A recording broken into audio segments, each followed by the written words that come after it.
36 குருமார்களிடம் கற்ற வித்தை 28 வருட அனுபவம் வாய்ந்த ஜோதிடர் பண்டிட் விஜய் அவர்களின் VLB ஜோதிட முறையை கற்றுக்கொள்ள வேண்டுமா? மொபைல் நம்பர் வைத்து ஜோதிடம், ஆதார் கார்டு வைத்து ஜோதிடம், எம்டி கட்டம் வைத்து ஜோதிடம், ஒரு ஜாதகத்தை வைத்து 100 பேருக்கு பலன் சொல்லும் முறை. இந்த மாதிரியான ஜோதிட முறை கற்றுக் கொடுக்கப்படும். இதில் 1ஆம் பாவக வகுப்பு பிப்ரவரி 22ஆம் தேதி ஆரம்பம். முன்பதிவுக்கு அழையுங்கள்.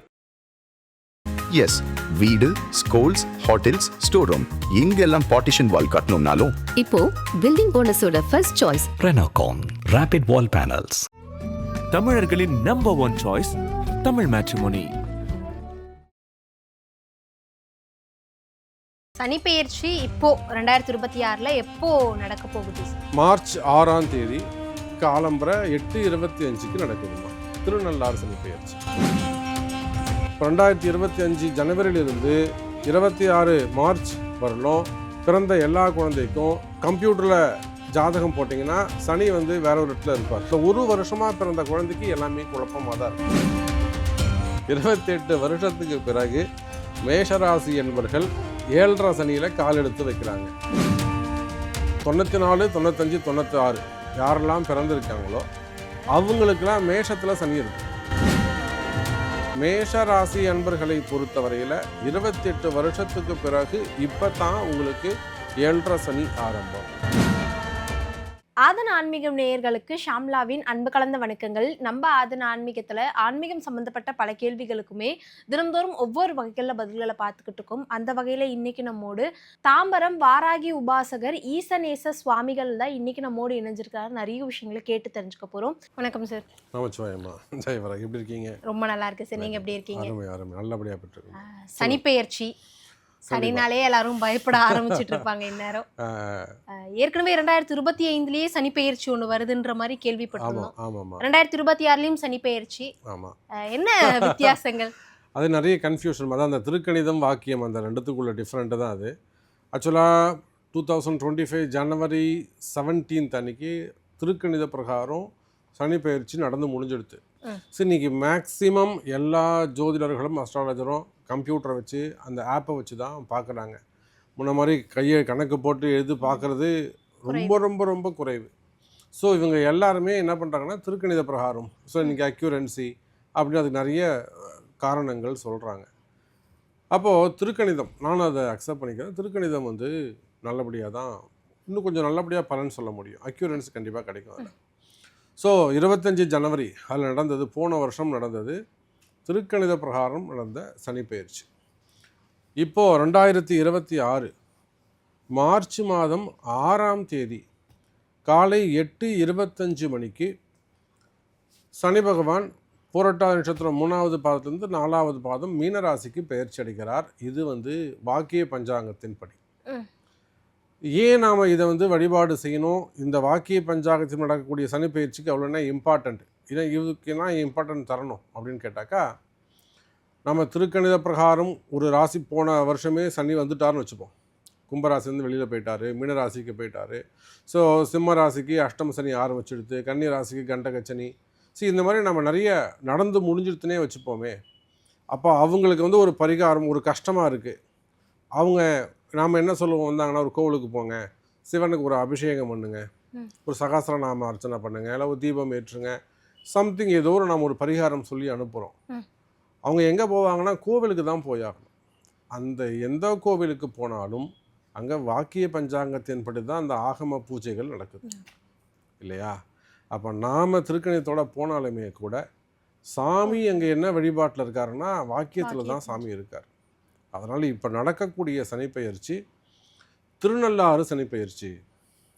அப்போ இந்த திருநள்ளாறில் அந்த அன்னைக்கு 8:30 மணிக்கு 8:25 மணிக்கு அந்த சனி பகவானுக்கு பஞ்சாரத்தி காமிக்கும் போது தான் கம்ப்ளீட்டாக. ஆனால் இன்னும் கூட ஒன்று சொல்லுவேன், 2 கன்ஃபியூஷன்ஸ் இருந்திருக்கும். இப்போ 2025 ஜனவரியிலிருந்து 26 மார்ச் வரலும் பிறந்த எல்லா குழந்தைக்கும் கம்ப்யூட்டரில் ஜாதகம் போட்டிங்கன்னா சனி வேற ஒரு இடத்துல இருப்பார். வாக்கியப்படி போட்டிங்கன்னா சனி டிஃப்ரெண்ட்டான இடத்துல இருப்பார். அப்போ அதையே அந்த டிஃப்ரெண்ட் இந்த ஒரு வருஷமாக பிறந்த குழந்தைக்கு எல்லாமே குழப்பமாக தான் இருக்கும். புரிஞ்சுதுங்களா? அப்போ இந்த கிரக மாற்றம் என்பது ஒரு சின்ன பிறந்த கருவில் இருக்கக்கூடிய குழந்தையிலிருந்து பிரபஞ்சம் முழுவதும் இப்போ நம்ம நிறைய நாட்டில் குழப்பத்தை பார்த்துருக்கோங்க போன வருஷத்தில். இந்த 2025 நிறைய கன்ஃபியூஷன்ஸ். நம்ம அமெரிக்க அதிபர் ட்ரம்ப் ஆகட்டும், அவர் பெரிய குழப்பத்தை ஏற்படுத்தினார். அதே போல் நிறைய வார் ஏற்பட்டது, நிறைய பதற்றங்கள் ஏற்பட்டது, நிறைய தீ விபத்துக்கள் ஏற்பட்டது. ஸோ மெயினாக அந்த பொருளாதாரம், கோல்டு சில்வர்லாம் பார்த்தீங்கன்னாக்கா கண்ணாமுன்னான்னு ஒரு 4 மடங்கு 3 மடங்கு ஏறிச்சு, திடீர்னு டவுன் ஆகிடுச்சு. ஸோ இந்த குழப்பம், இந்த கிரக பயிற்சியுடைய குழப்பத்துக்கு தான் காரணம். இந்த சனி மாறினாரா இல்லையா அப்படின்னு எப்படி ஒரு குழப்பம் வந்ததோ, இவர் பண்ணுற வேலை எல்லா மொத்த பொருளாதாரத்தையும் மொத்த நாட்டையுமே கூட அது மாற்றி அமைக்கக்கூடியது. அப்போ நாம் இனிமேல் நிம்மதியாக இருக்கலாம். சனி மீனத்தில் தான் இருக்கார், வந்துட்டார், இங்கே தான் இருக்க போகிறாரு. அப்போ இவர் எப்படி ஆக்டிவாக நடக்க போகிறார், இவருடைய ஆக்ஷன் எப்படி இருக்க போகுது, இவருடைய ரியாக்ஷன் என்ன இருக்க போகுது. ஸோ அதை தான் இனி வரக்கூடிய காலங்கள் பேசும். சனி பெயர்ச்சி இப்போ 2026 எப்போ நடக்க போகுது சார்? மார்ச் 6ஆம் தேதி காலம்பரை 8:25 நடக்குதுமா, திருநள்ளாறு சனி பெயர்ச்சி. அன்னைக்கு என்னென்ன பண்ணணும் ஒவ்வொரு ராசிக்காரர்களும்? கண்டிப்பாக இது உடனே அருமையான கேள்வி கேட்டிங்கம்மா. இது எல்லாரும் நம்ம உடனே திருநள்ளாறு போகணும், அங்கே போய் க்யூவில் நிற்கணுன்ற அவசியம் கிடையாது. மேக்ஸிமம் அது ஏதாவது ஒரு விஐபி பாஸ் வாங்கி பார்த்துருவாங்கன்னு வச்சுக்கோங்களேன், முட்டி மோதி பார்த்துருவாங்க. பட் வேர்ல்டு வைடு இருக்கக்கூடியவங்க, வெளிநாட்டில் இருக்கிறவங்க இருக்காங்க, எவ்வளோ வயதானவங்க இருப்பாங்க, ஸோ கல்விக்காக மாணவ செல்வங்கள் இருப்பாங்க. ஸோ எல்லோரும் போக முடியுமானா ப்ராக்டிக்கலாக அது முடியாது. அங்கங்கே உங்கள் அருகாமையில் ஏதேனும் சிவாலயம் இருக்குமே ஆனால் நிச்சயமாக அங்கே வந்து சனிப்பயிற்சி யாகம் பண்ணுவாங்க. இப்போ நாம் கூட எடுத்துக்கிட்டோம்னா 12 ராசி அன்பர்களுக்கும் பரிகார ஹோமம் நாமளே பண்ணுறோம். அங்கே ஒவ்வொருத்தருக்கும் ராசியை புக் பண்ணி அவங்க கால் பண்ணாங்கன்னா உங்களுக்கு என்ன தேவையானது நாமளே பரிகார ஹோமம் பண்ணுறோம். அதை போல் அன்னைக்கு காலம்பரை மார்ச் 6ஆம் தேதி கார்த்தால் எழுந்து ஒரு எண்ணெய் வச்சு தலைக்கு குளிச்சுட்டு, நல்லெண்ணெய் வச்சு தேய்ச்சி தலைக்கு குளிச்சுட்டு, நல்லா ஜம்முன்னு திருநீர் இட்டுக்கிட்டு அருகில் இருக்கக்கூடிய சிவாலயம் சென்று தூய்மையான நல்லெண்ணெய் தீபம் போடுங்க. அந்த வாசனை தீபம் அந்த தீபம்லாம் தேவையில்லை. எள்ளு விளக்கு கூட தேவை கிடையாது. அந்த தானியத்தை உள்ளே வச்சு எரிக்கிறதுல கூட நமக்கு அவ்வளோ சம்மதம் இல்லை. அதனால் ஆனால் சனீஸ்வரனாலே எள்ளு தீபம் தானே? எள்ளு தீபம் அதான் அது காம்பினேஷன் எடுத்துட்டாங்க. அவருடைய தானியம், அவருடைய கலர் பிளாக்கு, ஸோ அதனால் கிளாத் அப்படி வந்து அது காம்பினேஷனாக எடுத்துக்கிட்டாங்க. பட் அன்றைக்கி நம்ம அதை செய்ய வேணாம். எள் விளக்கே அன்றைக்கி போட வேணாம். தூய்மையான நல்லெண்ணெய் தீபம் போடுங்க. அது எத்தனை தீபம் போடலான்னா 11 விளக்கு போடுங்க, இல்லைன்னா 19 விளக்கு போடுங்க. அவருடைய தசாபுத்தி காலம் 19, அதனால் 19 தீபம் போடுங்க. 21 சுற்றுங்க நவகிரகத்தை. எல்லாருமே 9 சுற்றுவாங்க, அதில் வேறு 7 கிளாக் வைஸ், 2 வந்து ஆன்டி கிளாக் வைஸாக சுற்றுவாங்க. ஸோ இந்த மாதிரி டிஃப்ரெண்ட்டாக நிறைய திங்க் பண்ணுறாங்க. அதெல்லாம் எதுவுமே வேணாம். 21 சுற்றுங்க, 19 தீபம் போடுங்க. மெயினாக சிவபெருமானை போய் பாருங்கள். அங்கே போயிட்டு சிவபெருமானுக்கு ஒரு அர்ச்சனை செய்து அவருக்கு ஒரே ஒரு தீபம் போட்டு சிவனையும் அம்பாளையும் 11 சுற்றுங்க, நமஸ்காரம் பண்ணுங்க. 1.5 மணி நேரம் ஒரு நபர் 1.5 மணி நேரம் அந்த சிவங்கோவிலில் இருக்கணும். காலைல ஒரு 8 மணிக்கு போயிட்டாங்கன்னா 10 மணிக்கு கோவில் விட்டு வெளியே வந்தால் போகிறோம். அது என்ன கணக்கு சார் 1.5 மணி நேரம்? அதுதான் சூக்ஷமும், அதுதான் ரகசியம். ஆமாம், எல்லாத்தையும் நம்ம தெரிஞ்சுக்க வேணாம் இல்லையா? அது வந்து பிரம்ம ரகசியம்னு வச்சுக்கோங்க, இல்லை ஜோதிட ரகசியம்னு வச்சுக்கோங்க. ஒரு லக்னம் 1.5 மணி நேரமா, 6 7:30, 7:30 9, 9 10 அப்படி சொல்கிறேன். 4 நாழிகை அவ்வளோதான். 2.5 நாழிகை 1 மணி நேரம். இப்போ நீங்கள் கேட்டதால் சொல்கிறேன். அது 1.5 மணி நேரங்கிறது ஒரு லக்னம். அப்போ ஒரு லக்ன நாழிகை அவன் அங்கே இருக்கணும். அது ஆணோ பெண்ணோ, என் பையனுக்காக பண்ணுறேன், என் பொண்ணுக்காக பண்ணுறேன், சரி அந்த மாதிரி யாராக இருந்தாலும் 1.5 மணி நேரம் அந்த கோவிலில் இருக்கணும். இருந்துட்டு வெளியில் வந்து ஏதாவது ஒரு தானம் பண்ணுங்க, அன்னதானம் பண்ணுங்க. தயிர் சாதம் வேறு எதுவுமே வேணாம். தயிர் சாதமும் கீரை வடையும் கொடுங்க. ஒரு 54 கீரை வடை வீட்டிலே போட்டாலும் சரி தான், நீங்கள் வந்து கடையில் சொன்னாலும் சரி தான். வெறும் தயிர் சாதம், அது வந்து தாளிப்பே இருக்கக்கூடாது. கடுகு சேர்க்கக்கூடாது, எண்ணெய் சேர்க்கக்கூடாது, மிளகா சேர்க்கக்கூடாது. நல்லா ஜம்முன்னு தயிர், அது கூட வந்து உப்பு போட்டு தயிர் சாதமாக செய்து அது கூட ஒரு கீரை வடையை வச்சு ஒரு தண்ணி பாட்டிலோட உங்களால் முடிஞ்சது கொடுங்க. 54 பேர், 108 பேர் தயிர் சாதம் கொடுங்க. இதுலேயும் ஏதாவது சூட்சமாக இருக்கா சார்? கண்டிப்பாம்மா. கீரை வடைங்கிறது சனி பகவானுடைய காரகத்துவம் தான்மா அது. ஸோ அது பூரா கர்மா தியரி தான். இப்போ நம்மள்ட்ட இப்போ நாம் எடுக்கிறது பார்க்குறது வந்து மருத்துவ ஜோதிடம் தான். மருத்துவ ஜோதிடம்னா அவனுக்கு அந்த கர்மா, அந்த கஷ்டம் ஏன் அவனுக்கு வந்தது, அது காரணம் என்ன, அது என்ன நோய் அப்படி கண்டுபிடிச்சிட்டோம்னா அப்புறம் அந்த நோய்க்கான மருந்து என்ன, அதுதான் நம்ம இந்த ரெமெடியாக எடுக்கிறோம். இவனுக்கு வந்து நீங்கள் கீரைவடைன்றது அது ஒரு ரெமெடி அப்படி வச்சுக்கோங்களேன். அதுதான் விஷயம். சனிப்பெயர்ச்சியை பற்றி நிறைய விஷயங்கள் பார்த்துருந்தோம். அடுத்தது 12 ராசிக்காரர்கள், எங்களுடைய ராசிக்கு என்ன பலன்கள், எங்கள் ராசி எப்படி இருக்க போகுது இந்த சனிப்பெயர்ச்சிலன்னு எல்லாரும் இந்நேரமே யோசிக்க ஆரம்பிச்சிருப்பாங்க. முதலாவதாக இருக்கக்கூடிய மேஷ ராசிக்கு இந்த சனிப்பெயர்ச்சி 2026 வரக்கூடியது எப்படி அமைய போகுது? நிச்சயமாக மேஷ ராசி அப்படின்னு எடுத்துக்கிட்டிங்கன்னா அவங்க 7.5 சனிக்குள்ளே என்ட்ராகிறாங்க 28 வருஷத்துக்கு பிறகு. 28 வருஷத்துக்கு பிறகு மேஷராசி என்பவர்கள் 7.5 சனியில் கால் எடுத்து வைக்கிறாங்க. ஆனால் பாருங்கள், யாருக்கெல்லாம் இந்த 7.5 சனி கடுமையாக இருக்கும், 7.5 சனியாக ஸ்டார்ட் பண்ணிட்டாலும் நிச்சயமாக ரொம்ப கஷ்டத்தை கொடுக்க போகிற ஒரு ஃபீல் இருக்கும் இல்லையா, ஒரு ஃபியர்னஸ் இருக்கும் இல்லையா. ஆனால் இதெல்லாம் இதனுடைய இம்பேக்ட் எல்லாம் 2025 24 அவங்களுக்கு தெரிஞ்சிருக்கும். அப்போ யாரெல்லாம் 2024 ஆகஸ்ட்லேருந்து கஷ்டப்படுறாங்களோ, ஒரு பயம், ஒரு வம்பு வழக்கு, ஒரு கேஸு, தேவையில்லாத ஒரு பிரச்சனையில் போய் மாட்டிக்கிறது.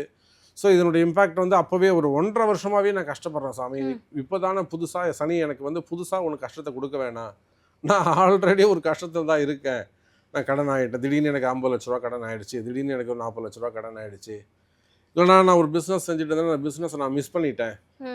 அன்றைக்கெலாம் ஒருத்தர் கால் பண்ணி சொல்கிறாங்க, நான் வந்து வேலூரில் ஒரு மெடிக்கல் வச்சு இந்த ஃபார்மா இண்டஸ்ட்ரியே வச்சுருக்காங்க, வந்து ஃபார்மானா மெடிசன் வந்து தயாரித்து கொடுத்துருக்குறாங்க. அது பாருங்கள், அது என்னவோ ஒரு கால சூழ்நிலை, நான் ஏன் அந்த ஃபேக்ட்ரியை கொடுத்தனே எனக்கு தெரியல சார், நான் கொடுத்துட்டு வந்துட்டேன். அது என்ன ஒரு அவங்க சொல்கிறாங்க ஒரு செய்வனைங்கிறாங்க. எந்த வினையும் கிடையாது, பண்ணுறது தலைவர் தான். தலைவர் தான் பண்ணியிருக்கிறார் அந்த வேலையை. அப்போது ஒரு 1.5 வருஷத்துக்கு முன்னதாகவே இந்த சனியுடைய இம்பேக்ட் அங்கே மேஷராசிக்கு தெரிய ஆரம்பிச்சிருக்கும். நமக்கு மேஷராசியில் நம்ம அளவிட்டு அடையாளமாக சொன்னோம்னா ஒரு பெரிய அரசியல் தலைவர், நம்ம அவங்கள பற்றி பார்த்துட்டோம். ஃபெமிலியரான செலிபிரிட்டின்னு கூட நம்ம சொல்லலாம். அவங்க மேஷராசி தான், பரணி நட்சத்திரம் மேஷராசி. அவங்க பாருங்கள், வம்பு வழக்கு சிறை எல்லாம் போயிட்டு வெளியில் வந்துட்டாங்க. இன்னும் கூட அவங்களுடைய விடுதல் 20% இன்னும் அவங்களுக்கு அது பேக்கப் இருக்குது. என்றைக்காக இருந்தாலும் அவங்க அதை பதில் சொல்லித்தான் ஆகணும். அப்போது மேஷராசி அன்பர்களை பொறுத்தவரையில் 28 வருஷத்துக்கு பிறகு இப்போ தான் உங்களுக்கு 7.5 சனி ஆரம்பம். நான் இதை இப்படி கூட சொல்கிறேனே, 1996 94 95 96 யாரெல்லாம் பிறந்திருக்காங்களோ அவங்களுக்கெல்லாம் மேஷத்தில் சனி இருக்கும். நீங்கள் அப்படி கூட கணக்கு எட்டு பாருங்கள். 94 95 96 பர்த் அப்படி இருந்ததுனாக்கா, அதை விட்டாச்சுனாக்கா 67 68 69 இந்த வருஷத்தில் பிறந்தவங்க. இப்போ இவங்களுக்கெல்லாம் மீனத்தில் சனியோ மேஷத்தில் சனியோ இருக்குமே ஆனால் அவங்களாம் நிச்சயமாக கவனமாக எச்சரிக்கையாக தான் இருக்கணும். ஏன்னா சனி மேலே சனி போவார். அதுவே ஒரு 98 பிறந்திருக்காங்க, 2000 பிறந்திருக்காங்கன்னா சனி வந்து டிஃப்ரெண்ட்டான பிளேஸில் இருப்பார். அப்போது மேஷராசி அன்பர்களை பொறுத்தவரையில் நிச்சயமாக இது வந்து ஒரு கேர்ஃபுல் பீரியட் அப்படின்னு தான் சொல்லணும். அதை விட இந்த 2.5 வருஷமும் இவங்களுக்கு டஃப் கொடுக்குமானா அப்படி கிடையாது. இந்த குறிப்பிட்ட இந்த 2026 மட்டும்தான் அவங்களுக்கு கொஞ்சம் கஷ்டமாக இருக்கும். அப்புறம் 27 சிறப்பாக இருக்கும். ஏன் அப்படி சொல்கிறோம் அப்படின்னு கேட்டிங்கனாக்கா, ராகு கேது பெயர்ச்சி பின்னாடியே வருது, குரு பெயர்ச்சி பின்னாடியே வருது. இதெல்லாம் மேஷராசிக்கு சப்போர்ட்டாக இருக்க போகுது. அப்போது மேஷராசி என்பவர்கள் வந்து நமக்கு 7.5 சனி நடக்குது, உடனே நாம் வந்து எல்லா இடத்துலையும் கவனமாக இருக்கணுன்றோம், ஜாக்கிரதையாக இருக்கணும். வேலை மெயினாக உங்களுக்கு என்ன ஜாப் சேஞ்சஸ் வரும், வேலையில் இடமாற்றங்கள் வரும், பிஸ்னஸில் கொஞ்சம் டஃப் கொடுக்கும், ரொட்டேஷன்ஸு, மெயினாக மணி போய் பிளாக் ஆகிறது, வர வேண்டிய பணம் வராமல் இருக்கிறது, அப்படி இல்லைன்னா எதிரிகளுடைய தொந்தரவுகள். இவங்க சும்மா இருந்தால் கூட இவங்களுடைய எனிமீஸ் வந்து சும்மா இருக்க மாட்டாங்க, இதே க்ரியேஷன் பண்ணிக்கிட்டே இருப்பாங்க. ஸோ அந்த நேமை ஸ்பாயில் பண்ணுறது, டேமேஜ் பண்ணுறது, இந்த மாதிரிலாம் நிறைய அவங்க ஒர்க் பண்ணுவாங்க. ஸோ இதெல்லாம் இவங்க அவாய்ட் பண்ணணும் அப்படின்னு ஆசைப்பட்டாங்கனாக்கா சிவபெருமான் வழிபாடு இவங்களுக்கு ஒரே ஒரு கை கொடுக்கும் ஒரு வழிபாடு என்னன்னு கேட்டிங்கனாக்கா திருமுறைகள் படிப்பது. ரொம்ப எளிமையான ஒரு பரிகாரம் சொல்கிறேன். நான் தான் உங்களுக்கு அந்த இதிலே ஆரம்பத்திலே சொல்லியிருந்தேன், நாமளே கூட சனிப்பெயர்ச்சிக்கு பரிகார ஹோமம் பண்ணுறோம், நீங்கள் பெயரை பதிவு செய்யுங்கன்னு சொல்லியிருந்தேன். ஆனால் அதை விட இன்னும் பெட்டரான விஷயம் என்னென்னு கேட்டிங்கன்னா திருமுறைகள் படிப்பது. தேவாரம், திருவாசகம் இவங்க படித்தாங்கன்னா இந்த 7.5 சனி மேஷ ராசியை ஒன்றுமே செய்யாது. அவங்க எவ்வளோ பெரிய கடனில் இருந்தாலுமே கூட அந்த கடனை அடைக்க முடியும். ஹெல்த் இஷ்யூஸ் இருக்குமே ஆனால் இந்த ஹெல்த் இஷ்யூஸ்லாம் சரியாகும். ஒரு ஆப்ரேஷனு, நிச்சயமாக ஆயுள் பாவம் அதிகரிக்கும். நாம் வந்து அடித்து சொல்லலாம், தேவாரம் திருவாசகம் மேஷராசிக்கு கை கொடுக்கக்கூடிய பரிகாரமாக இருக்கும்.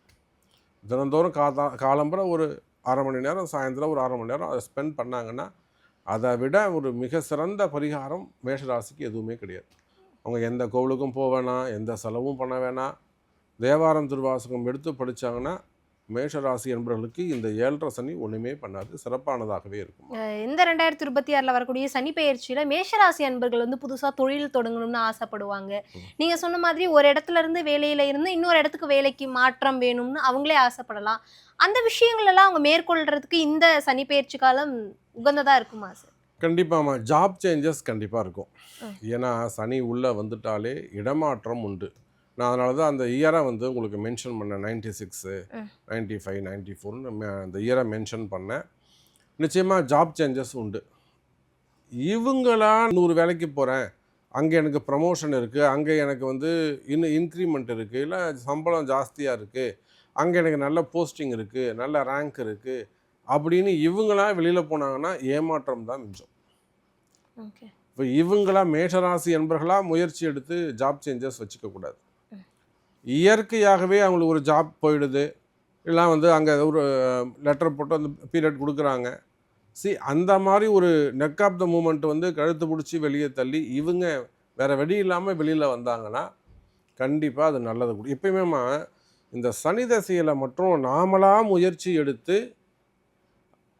இடமாற்றம் வச்சுக்கக்கூடாது. இது ஒரு ரகசியம். சனி தசையில் மட்டும், இந்த 7.5 சனியில் மட்டும் நாமளாக ஒரு முயற்சி எடுத்து இடமாற்றம் வச்சுக்கக்கூடாது. சனியே அதை கொடுத்தாருன்னு வச்சுக்கோங்களேன், அது யாரும் அசைச்சிக்கவே முடியாது. புரியுதுங்களா? நம்ம கிரியேஷன்ஸ் இருந்தால் நம்ம மூளையை யூஸ் பண்ணோம்னா அவர் ஒத்துக்க மாட்டார். நான் சொல்கிறத நீ செய்ப்பா அப்படின்வார். ஆனால் அவரே கொடுத்துட்டாருன்னா எந்த கொம்பனாலையும் சனி கொடுத்ததை அசைக்கவே முடியாது.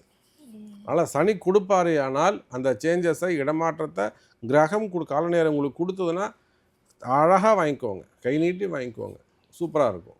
நீங்களா நான் போகிறேன், நான் இந்த முயற்சி பண்ண போகிறேன், நான் இன்னொரு பிஸ்னஸ் ஸ்டார்ட் பண்ண போகிறேன் அப்படின்னு நீங்களாக செஞ்சீங்கன்னாக்கா அது வந்து அனுமதி இல்லை. அப்படி தான் இருக்கும்.